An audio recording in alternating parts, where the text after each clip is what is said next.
Hello అండి. బెండకాయ చాలామంది ఇష్టంగా తింటుంటారు, ఇంకా ఎక్కువ చేస్తుంటారు. అంటే జాబ్కి వెళ్ళే లేడీస్ కానీ, బ్యాచులర్స్ కానీ, ఎవరైనా సరే ఈజీగా చేసుకునే కూర బెండకాయ. కటింగ్ కొంచెం ఫ్రై అవ్వడానికి టైం పడుతుంది. అది నర్వ్స్కి చాలా మంచిదండి బెండకాయ, అందుకే మ్యాథ్స్ వస్తాయి అంటుంటారు. నెక్స్ట్ కర్రీ వచ్చేసి క్యాబేజీ కూర చేశాను.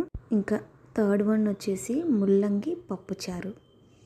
ముల్లంగి పప్పుచారు ఫస్ట్ టైం చేస్తున్నాను, ఎలా ఉంటుందో అనుకున్నాను. టేస్ట్ అయితే బాగుంది, మీరు ట్రై చేయండి.